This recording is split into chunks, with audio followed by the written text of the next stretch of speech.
Listen for what's not being said in these conversations. So sometimes you might see body language that says, they can't quite tell you exactly how they're feeling. Or you might see body language that ends up with rolling of the eyes or huffing away. Pay attention to those things too. Welcome to the Contributor Wednesday series on the Bridge the Gap Network. Each week, you'll hear from a thought leader discussing topics that are relevant and impactful to the senior living industry. Welcome to Bridge the Gap Contributor Wednesday. I'm Kathy Parry, Corporate Energy Expert. And what does that mean? Well, I help organizations identify what they're powering, their goals, where their energy drains may be happening, and how to keep team members productive, engaged, and running fully powered. Sounds like some good stuff, right? That's what I call power up and perform. And while I've been a guest contributor, we've been looking at energy drains that happen in senior living, finding the right energy sources, and then finally implementing a power up plan.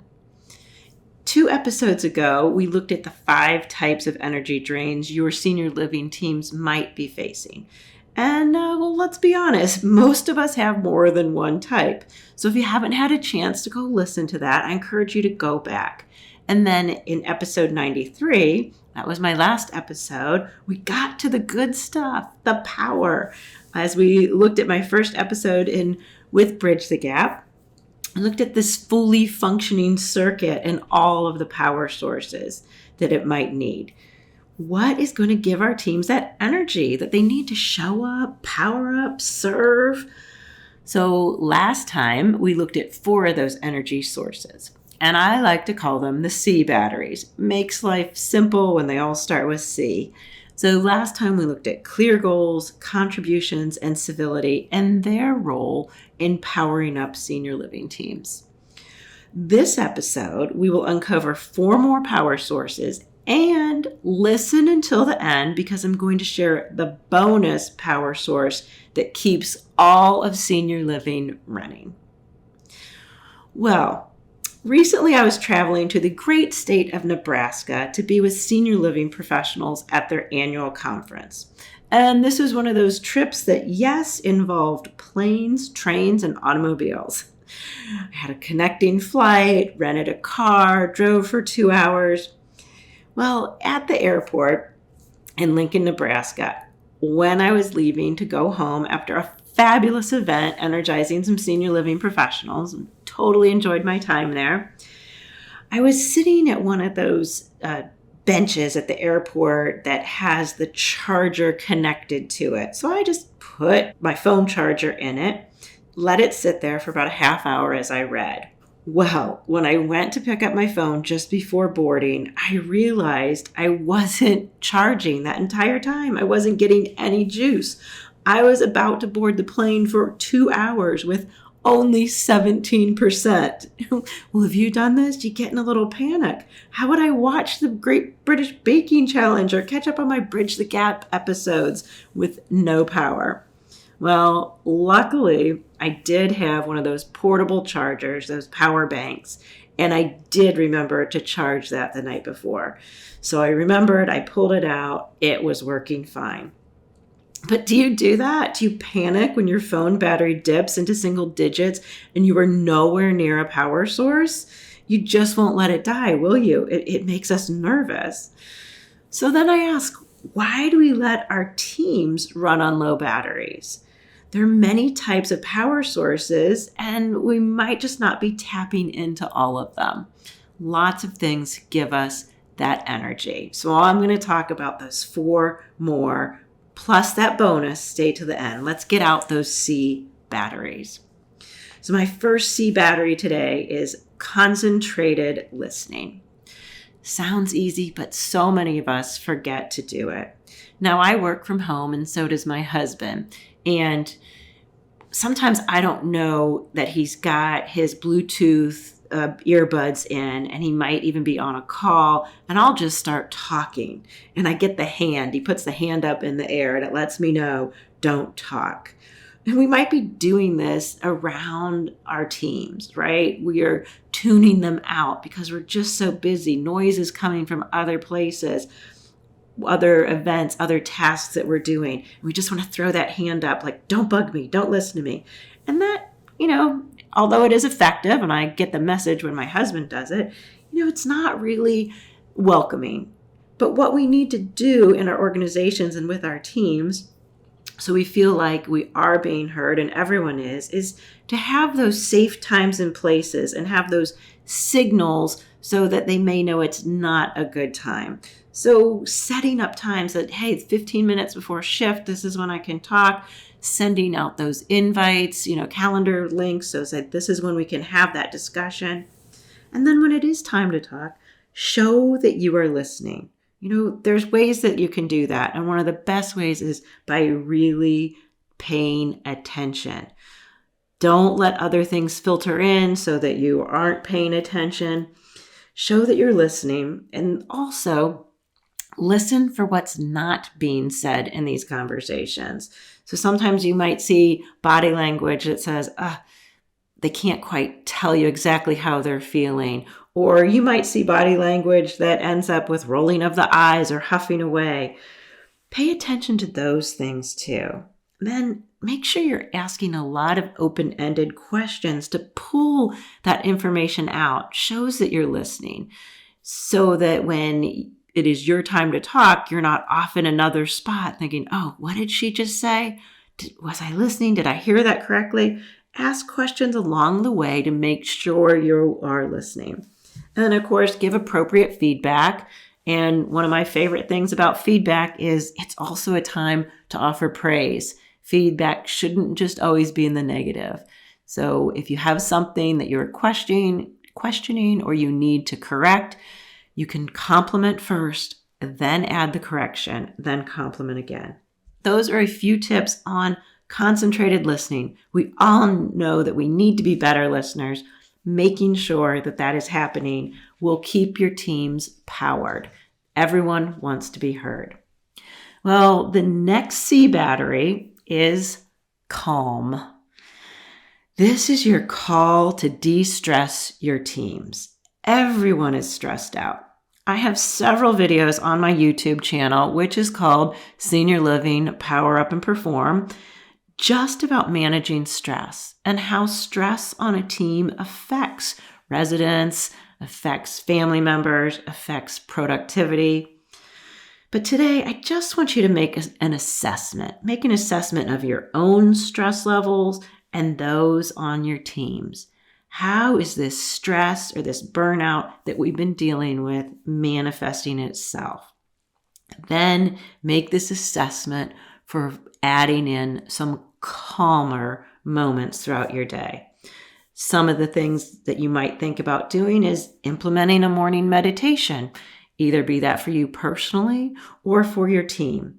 Just starting out with something small that says, we're grateful for the day, or something that will bring calm. Maybe it's just a walk through your beautiful courtyards. Maybe it's a gratitude entry in a journal. Next, help team members know that you understand their job is stressful.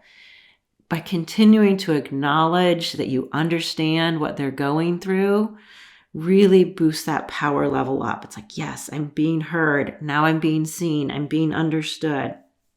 And then at the end of the day, have that 5 minutes to de-stress. Don't take it home. That's when we get into problems, when we take all of that stress of our days into our personal life. So work with your teams and say, how could we do this 5-minute de-stress at the end of each day? So that's our second C battery, calm. Third one of my favorites, is cuisine.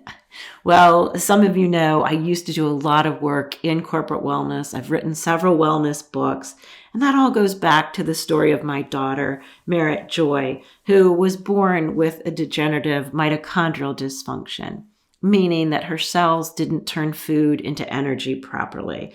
So I spent 10 years of my life really dedicated to the foods that power us. And Merritt Joy was given a life expectancy of 2 years, and she lived 20. And many doctors said, that's because of the work you did around this energizing through nutrition. Food powers us, yet we eat wrong. We know that. Eating power foods is one of the best ways that you can increase performance on a team and show your team that you care. So what can you do? What can you do at an organizational level? If you are in a residence, you have kitchens and you have refrigerators and you have probably most of you someplace where staff eats. Well, use that to your advantage. Maybe it's once a month you have a power up program and say, hey, we're just going to eat power, meals. Or we're going to have a decreased sugar month. Sugar has been rated by the American Dietetics and the American Diabetics Associations as one of the top 3 reasons for degenerative disease. And this overabundance of sugar in our lives is making us less energetic daily, besides making us sick. Now, some of you might be familiar with the work that OnShift has done in the surveys that they create in the senior living space. And OnShift has a survey called Employee Perspective Survey. And in this, 40% of senior living employees voiced that staying healthy was one of their biggest concerns. As teams, let's work together. Again, I said, maybe it's once a month, maybe it's once a week, but you start a wellness initiative. And in my last episode, when I'm going to be with you, I'm going to talk a little bit more about this because it is so important. We are powered up by what fuels us. So spend a little time thinking about how you are powering up through food and how your team is as well. Our 4th battery that I want to look at today is celebrate. How are you celebrating on your teams, within your organizations? I see a whole lot of work anniversary celebrations, and that's great. We want to acknowledge that we've stayed and that you have a nice retention rate. But when I work with teams on these longer term power up programs, we really get down to the nitty gritty about, does everyone understand what is celebrated? Because who leaves a celebration not energized, right? Think about the last birthday party you went to, especially if it was a birthday party of young kids. Well, you might leave a little drained, but watching their energy levels at a celebration is so fun. So think about, how are you celebrating? What are you celebrating? When? And does your entire team understand what's being celebrated? And are they involved? One of my favorite tactics to do is on an employee's first day, ask them how they like to be celebrated. Would you mind if we put your accomplishments in our organization's newsletter? Can we post pictures of you excelling on our social media? What's your favorite candy? If you could choose a gift card from any store, where would it be? When you give them this assessment the very first day, and again, I work with teams to create these assessments, they get to go home and say, guess what I was asked today? I was asked how I like to be celebrated. That really sets a tone and gives energy to your teams and saying, man, I want to be a part of a team that knows how to celebrate. Well, those are the 4 more energy producing batteries that I'd love to see you start implementing on your teams. Concentrated listening, calm, finding ways to de-stress, eating the cuisines that power you up, and then those so important celebrations of accomplishments and of team members. But I told you there was going to be a bonus battery, and it's the one that drives all of senior living, and that is care. We all know that caring is that thing that can power us up.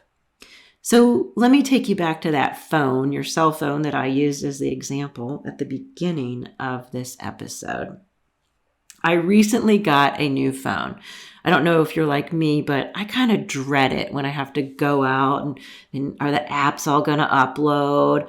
And you sign up for the plan. You feel like you're signing your life away there. And what do they ask you?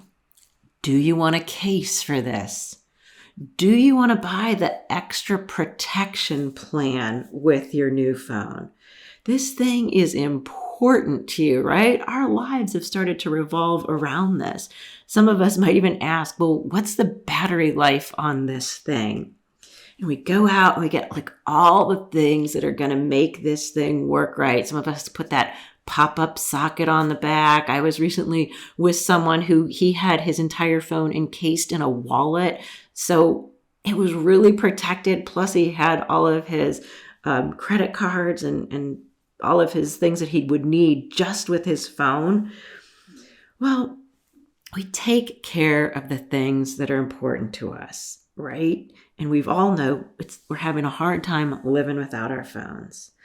Well, as senior living professionals, we know how to care, but we need to get back in touch with our caregiving abilities for our teams, to keep our teams powered up. Really implementing a caring culture, not just for our residents, but for ourselves and our teams, because that care will end up being the power source that when we leave at the end of the day, we think, I am well cared for in this place. It isn't just about our residents. It isn't just about the families. It's about us as a team. So really think about that bonus C battery. How are you caring for each other on your teams? Because we must care with joy for everyone. You know, my daughter's middle name was Joy, and I use that as a mantra. There is great joy in caring. Let's just make sure to extend it to our entire teams. So those are the 4C batteries to power up your teams and organizations. And next time, we're going to talk about activating this circuit. What is going to flip that switch? Because you can listen to Bridge the Gap podcasts all day long, and there's so much great information, or you can watch YouTube videos, or you can get the latest books.